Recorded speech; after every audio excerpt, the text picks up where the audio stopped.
함께 읽으실 하나님의 말씀은 누가복음 1장 26절에서 38절입니다. 여섯째 달에 천사 가브리엘이 하나님의 보내심을 받아 갈릴리 나사렛이란 동네에 가서 다윗의 자손 요셉이라 하는 사람과 약혼한 처녀에게 이르니 그 처녀의 이름은 마리아라. 그에게 들어가 이르되 은혜를 받은 자여 평안할지어다. 주께서 너와 함께 하시도다 하니 처녀가 그 말을 듣고 놀라 이런 인사가 어찌함인가 생각하매 천사가 이르되 마리아여 무서워하지 말라. 내가 하나님께 은혜를 입었느니라. 보라 내가 잉태하여 아들을 낳으리니 그 이름을 예수라 하라. 그가 큰 자가 되고 지극히 높으신 이의 아들이라 일컬어질 것이요 주 하나님께서 그 조상 다윗의 왕위를 그에게 주시리니 영원히 야곱의 집을 왕으로 다스리실 것이며 그 나라가 무궁하리라. 마리아가 천사에게 말하되 나는 남자를 알지 못하니 어찌 이 일이 있으리이까. 천사가 대답하여 이르되 성령이 내게 임하시고 지극히 높으신 이의 능력이 너를 덮으시리니 이러므로 나실 바 거룩한 이는 하나님의 아들이라 일컬어지리라. 보라 내 친족 엘리사벳도 늙어서 아들을 배었느니라. 본래 임신하지 못한다고 알려지니가 이미 6달이 되었나니 대저 하나님의 모든 말씀은 능하지 못하심이 없느니라. 마리아가 이르되 주의 여종이오니 말씀대로 내게 이루어지이다 하매 천사가 떠나가니라. 아멘. 12월은 참 바쁜 달입니다. 해의 마지막이기 때문일까요? 정리해야 하는 일들도 참 많고요.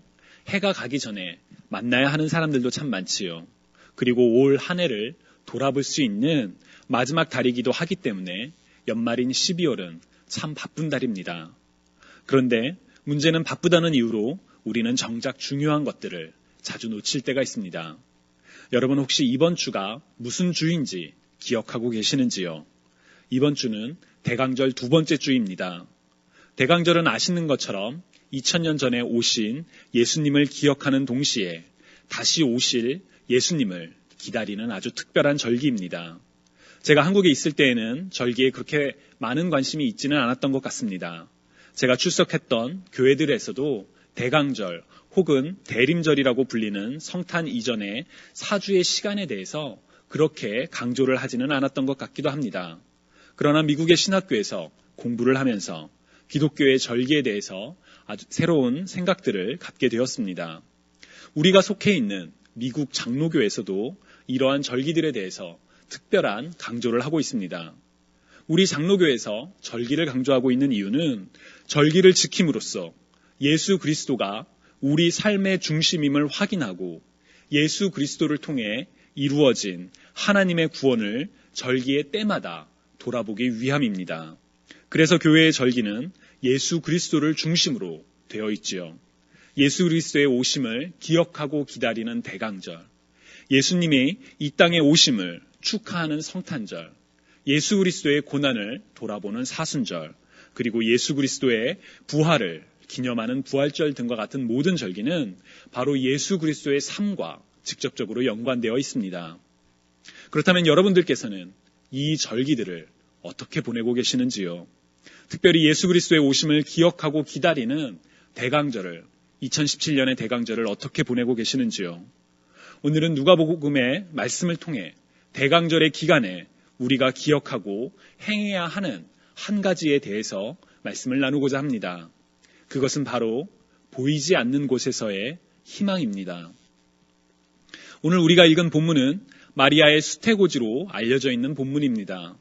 26절부터 보면 여섯째 달에 천사 가브리엘이 하나님의 보내심을 받아 갈릴리 나사렛이란 동네에 가서 다윗의 자손 요셉이라 하는 사람과 약혼한 처녀에게 이르니 그 처녀의 이름은 마리아라. 그에게 들어가 이르되 은혜를 받은 자여 평안할지어다. 주께서 너와 함께 하시도다 하니 처녀가 그 말을 듣고 놀라 이런 인사가 어찌함인가 생각하매 천사가 이르되 마리아여 무서워하지 말라. 내가 하나님께 은혜를 입었느니라 라고 답하는 장면이 기록되어 있습니다. 마리아와 상관없는 외부인의 시점에서 보면 천사와 한 젊은 여인, 한 젊은 처녀와의 대화일 뿐입니다. 물론 대화의 내용은 32절에 기록된 것처럼 지극히 높으신 이의 아들이라고 일컬음을 받을 이가 태어날 것이라는 내용이기 때문에 놀라운 대화의 내용임은 틀림없습니다. 그러나 이 본문을 주의 깊게 읽지 않으면, 특히나 우리가 마리아의 입장에서 이 본문을 생각해 보지 않는다면 이 본문 속에서 진행되고 있는 이 일들이 얼마나 충격적이고 두려운 일이라는 것을 우리는 쉽게 놓칠 수도 있습니다. 결혼을 약속하고 남편의 집으로 들어가게 될 날만을 기다리고 있는 여인에게 초월적인 존재가 나타나 임신을 이야기합니다. 우리가 만약 마리아 본인이었다면 이 황당한 이야기에 어떤 생각으로 어떻게 반응할 수 있었을까요? 그런데 단순한 임신이 아니라 지극히 높으신 이의 아들일 뿐 아니라 다윗의 왕위를 이어받을 이이며 영원히 야곱 곧 이스라엘의 집을 왕으로 다스릴 것이라는 내용은 평범하고 소박한 그리고 행복한 삶을 바라고 있었을 어린 신부에게는 충격감을 넘어서 당혹감을 주는 그런 내용이었을 것입니다. 가브리엘은 처음부터 임신을 직접적으로 이야기하지는 않습니다. 28절을 보면 은혜를 받은 자여 평안할지어다 주께서 너와 함께 하시도다 라고 간접적인 인사를 합니다. 그러나 그 말에도 마리아는 당황하기 시작하지요. 29절을 보면 처녀가 그 말을 듣고 놀라 이런 인사가 어찌함인가 생각하매 라고 기록되어 있습니다. 그런데 여기서 사용된 놀라다라는 단어는 그리스어 티아타라소라는 단어인데 이 단어는 마음이 몹시 흔들리고 괴로운 상태를 나타내는 단어입니다. 그래서 NLSB 성경은 이 표현을 She was much perplexed라고 번역하기도 합니다. 전혀 예상하지 못했던 상황에 놀라고 당황했다라는 뜻이지요. 그녀의 속마음은, 마리아의 속마음은 천사 가브리엘의 답변에 의해 더 확실히 드러납니다. 30절을 보면 천사가 이르되 마리아여 무서워하지 말라 내가 하나님께 은혜를 입었느니라 라고 이야기를 합니다. 마리아의 마음 상태는 놀랍고 당황스러운 것뿐만 아니라 무섭고 두려운 상황이라는 것을 우리는 짐작해 볼 수가 있습니다. 우리가 마리아의 입장이었어도 아마 비슷하지 않을까 싶습니다. 34절을 보면 마리아의 불안과 의구심은 여전히 계속되고 있음을 알 수 있습니다. 마리아는 천사에게 나는 남자를 알지 못하니 어찌 이 일이 있으리까? 라고 묻기도 하기 때문입니다. 지극히 높으신 이의 아들이라 불릴 사람을 낳게 된다는 소식도 당황스럽지만 무엇보다도 아직 결혼을 하지 않은 자신이 아이를 잉태할 것이라는 전례 없는 이야기에 더욱 마음이 어려웠을 것입니다. 그런 마리아에게 천사는 35절에 기록된 것처럼 성령이 내게 임하시고 지극히 높으신 이의 능력이 너를 덮으시리니 이러므로 나실 바 거룩한 이는 하나님의 아들이라 일컬어지리라 라고 답변을 합니다. 그리고 천사의 말을 뒷받침하는 근거로 마리아의 친족 엘리사벳, 곧 나이가 많아 더 이상 임신이 불가능하다고 알려졌던 엘리사벳이 임신을 한 지 6개월이 되었다라는 말도 덧붙입니다. 천사 가브리엘은 두려움과 의심에 사로잡혀 있는 마리아에게 엘리사벳을 봐라. 나이가 많아서 임신을 할 수 없었지만 봐라. 임신을 했다. 왜냐하면 대저 하나님의 모든 말씀은 능하지 못하심이 없기 때문이라고 이야기를 하고 있는 것입니다. 그제서야 마리아도 주의 여종이오니 말씀대로 내게 이루어지이다 라고 답하며 하나님의 계획에 하나님의 전능하신 말씀에 순종하는 자세를 취합니다. 이것이 바로 마리아가 천사 가브리엘로부터 임신 소식을 듣고 반응했던 모습입니다. 정말 놀라운 이야기죠. 인간의 상식으로는 잘 이해가 가지 않는, 아니 이해될 수 없는 그런 사건입니다. 그렇다면 이 이야기 속에 어디에서 우리는 희망을 발견할 수 있을까요? 나이가 많은 엘리사벳이 임신을 했다는 것은 그녀가 곧 자녀를 출산할 것이며 그런 점에서 우리는 희망을 이야기할지도 모르겠습니다. 혹은 아직 남자를 알지 못하는 처녀 마리아가 성령으로 잉태되었고 그녀를 통해 지극히 높으신 이의 아들이 태어날 것이라는 희망을 발견할지도 모르겠습니다. 그러나 제가 오늘 여러분들과 나누고 싶은 희망은, 보이지 않는 곳에서의 희망은 보이지 않는 곳에서 살아계시며 역사하시는 하나님에 대한 희망입니다. 엘리사벳의 이야기에 먼저 한번 초점을 맞춰보면 좋겠습니다.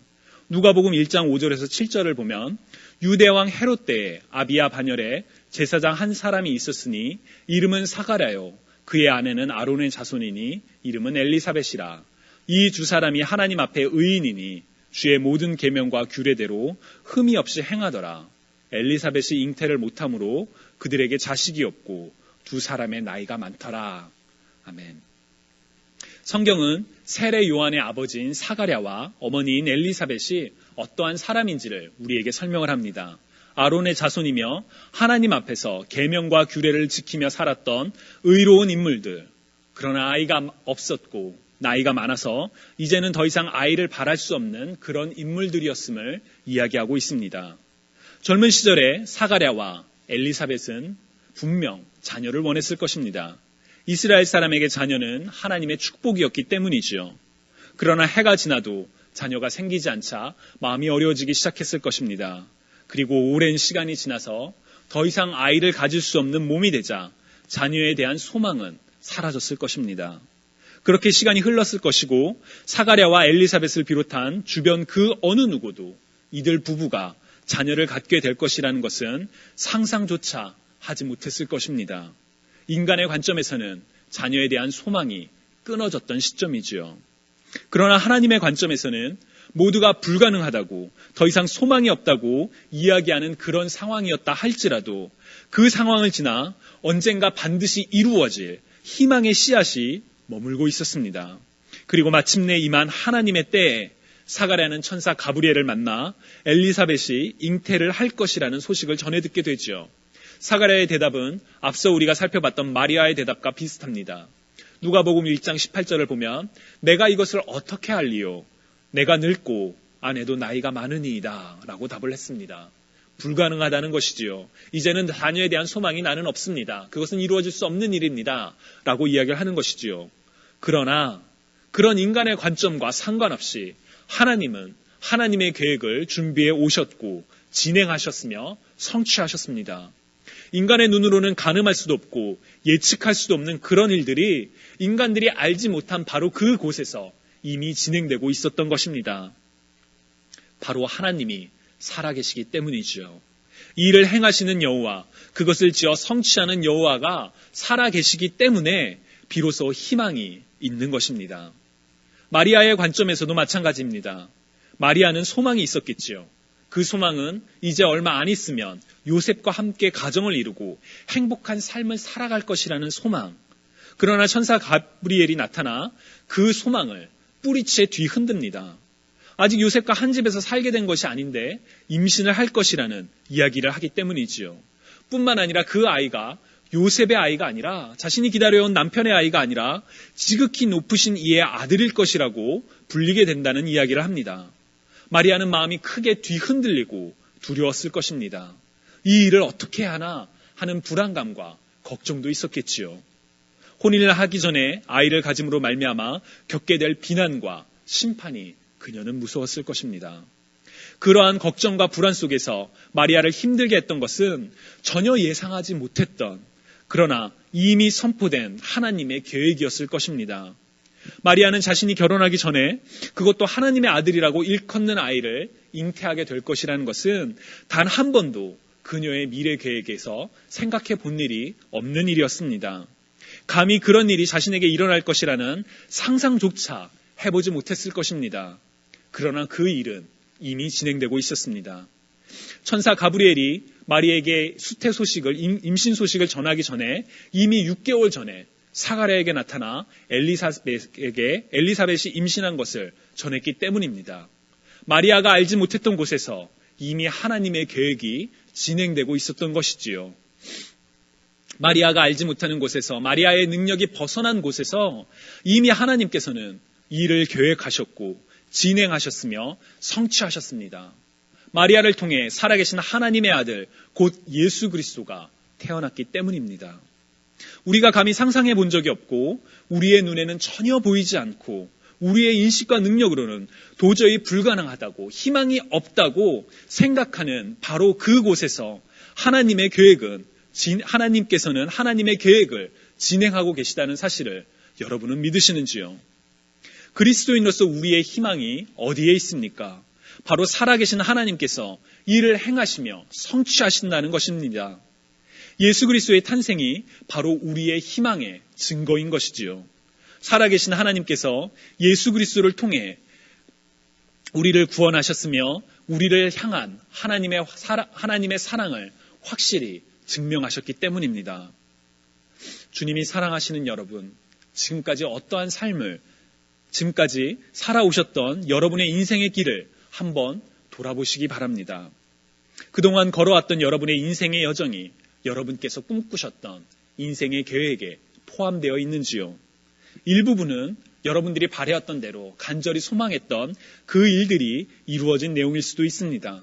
그러나 다른 많은 부분들은 단 한 번도 생각해 본 적도 상상해 본 적도 없는 그런 일들이 우리의 삶에는 가득할 것입니다. 여러분들께서도 아시는 것처럼 제가 지난 몇 주 동안 여러분들의 기도와 함께 한국을 다녀왔습니다. 저는 제 삶에서 2017년 11월에 제가 한국을 다녀올 것이라는 단 한 번도 상상을 해본 적이 없습니다. 그것은 불가능한 일이라며 감히 기대조차 한 적도 없습니다. 그러나 제가 전혀 예상하지 못했던 상황들로 인해 한국을 다녀오게 되었고 여러분들과 함께 기도하는 가운데 무사히 그리고 감사한 시간을 잘 보내며 돌아올 수 있었습니다. 제가 이번에 일을 통해 여러 가지 생각들을 하게 되었는데 그 중에 하나는 하나님에 대한 소망입니다. 내가 생각하지 못했고 내가 전혀 알 수 없었던 바로 그곳에서 놀라운 축복을 계획하시고 행하시며 성취하시는 하나님에 대한 소망을 다시 한번 확인하는 그런 시간이었습니다. 한편으로는 모든 과정이 잘 풀렸기 때문에 그렇게 말하는 것이 아니냐라는 반문이 들기도 합니다.